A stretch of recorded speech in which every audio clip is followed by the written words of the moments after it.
Good morning, everyone. I'm Alan Thrall here at Untamed Strength Gym in Sacramento, California on this beautiful, quiet morning, a perfect time to record a new video. Today I'm talking about front squats, why I like doing them. Are you missing out by not doing them? To front squat or not to front squat? That is the question. I like doing front squats for a couple of reasons. When I'm front squatting, I think about how it's making me better at several other movements, specifically movements where I'm standing up with something in front of my body. Log cleans, Atlas stone loads, sandbag loads, Husafell picks, even farmer's picks, just to name a few. I even give a lot of credit to front squats for my overhead strength. A strong front squat will transfer over to a strong dip and drive with any overhead implement. In fact, when I'm front squatting, I'm thinking about pushing my feet through the floor, accelerating the bar up out of the hole, staying vertical, and I even imagine that at the top of each front squat rep, I'm gonna be going straight into a push press, just like a thruster. Bodybuilders will talk about the mind-muscle connection when they're lifting weights.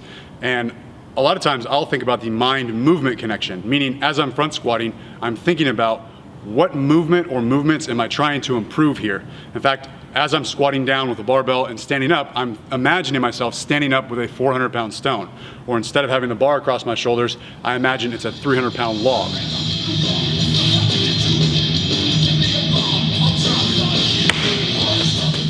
Front squats have also helped me reinforce good squatting technique. In the past, I had an issue with letting my knees slide back or shift back as I rebounded out of the bottom of the hole in a squat. And this would cause me to shift my balance back to my heels, or it would force my hips to shoot back, and then my torso is now more horizontal than it needed to be. Front squats have helped me drill the cue, knees forward. So whatever style of squat I'm doing, high bar, low bar, safety squat bar, front squat, I want to let my knees travel as far forward as they need to, and I want to keep them in their forwardmost position as I stand up and through that sticking point of the squat. So while I'm front squatting, I'm actually cueing myself to drive through my toes as an over cue to prevent myself from shifting back onto my heels. I'm thinking about knees forward, drive through your knees, use your quads, use some leg drive, whatever cues I need to think about in order to keep my knees forward. And I feel like that's transferred over well to all squat styles. So now that I've talked about why I like doing front squats, I'm gonna answer the question, should you be doing front squats? Are you missing out by not doing front squats? Let's pretend that you are starting a new program and you see front squats incorporated in that program. Or someone you look up to told you that you should be front squatting for these reasons. But you dread front squats. You are terrible at front squats. You cannot hold the barbell in a good rack position. Should you shut up, suck it up, deal with the discomfort, and front squat anyways? No, not always. If you're just using front squats as an exercise to help build some leg muscle, maybe you're just trying to improve your back squat a little bit, or even broader than that, you're just lifting weights because you enjoy it or because it's your preferred form of exercise, you do not have to front squat. There are plenty of other exercises that you could do. You could leg press, you could hack squat, you could do unilateral leg work. If you primarily do low bar squats, you could just swap out front squats and do some high bar squats. You could do unilateral work. These exercises are probably gonna be a better use of your time anyways. If the disparity in weight between your back squat and your front squat is huge, front squats just might not be worth it. For example, if you back squat 350 pounds, but you're only front squatting 95 pounds because you just can't hold on to that weight, you're probably gonna make better use of your time and get a better workout, a better stimulus from a heavier leg press or a hack squat or a heavier high bar squat, or even, like I said, unilateral work, walking barbell lunges or split squats. 95 pounds isn't gonna be stressful enough to force any strength or muscle growth for a 350-pound squatter. The only thing it's stressing is your ego. If your rack position is a major limiting factor and it's not your leg strength, your rack position is gonna take all the stress, not your legs. Now, I'm not gonna spend too much time talking about why your front rack position might be struggling. There are plenty of YouTube videos on the topic of improving your front rack position, but I will say that some men and women are just not built for front squats. I'm not one to make excuses for people, and I'm not trying to convince anyone that they're a special snowflake. I'm just being honest. I've worked with men and women who have a really, really hard time front squatting. For example, people with very long legs and a relatively short torso already have to bend over quite a bit when they back squat in order to get down to depth or to get to a full range of motion.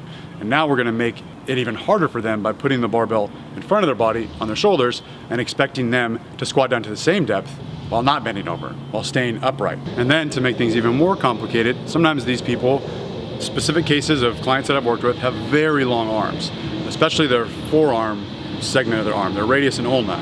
So when they hold the bar just for overhead press, I can hold the bar right here about shoulder height pretty comfortably. They have these really long forearms that are way up here at their ears, so when they overhead press, their rack position is at their chin. They can't get the bar down to their shoulders without dropping their elbows back. So when you try to put them in this front rack position, it's just a recipe that does not work. It's like trying to make cookies without flour. Let's just not make cookies. I used to think anyone can do any exercise, no excuses. But after experience with working with real life people right in front of me and seeing these limitations firsthand, I realized that sometimes it's okay to scrap an exercise and say, let's not do that. We can make better use of your time by doing something else. Something else that's going to be more productive and something else that you actually might enjoy and not dread. I should add that if anyone's thinking, well, if you can't do a normal clean rack position, you could do a cross arm rack, you could do a reverse SSB if you have a safety squat bar. Sure, you could do all those, but still, if those don't work, you still dread front squats, they're just not happening. You have my permission to skip them. Okay, that was nice, understanding Coach Thrall. Now it's time for Tough Coach. If you have any front squat goals, if you just think front squats look cool and you say, man, I really want to front squat 3 plates. If you want to start doing some power cleans, if you want to start doing full Olympic cleans, maybe you are a strongman competitor and your rack position sucks on all overhead implements, axle bar, log press, circus dumbbell, or maybe back squats give you some issues that front squats don't. If any of these scenarios apply to you, you need to shut up, suck it up, and start doing front squats. The sun is slowly ruining this video, so I need to end this quick. If you know you need to improve your front squat, or if you want to improve your front squat, there is no way around it. You need to front squat more often. Front squat once per week, then move to 2 times per week. Hell, you might even front squat 3 times per week. If you want to improve your front squat, or if you need to improve your front squat, you've got a front squat. I'm not going to give you any list of drills, exercises, or stretches that will better improve your front squat or more quickly improve your front squat than just the front squatting. So in closing, if you have performance goals, and front squats are going to help you reach those goals, and if you actually want to improve your front squat, you have to front squat, no way around it. But if you have much more broad goals of just exercising more, building some muscle, losing some weight, going to the gym more often, and you hate front squats, skip them. You're not missing out by not doing front squats. That's it. Thanks for watching, and always remember, train on time.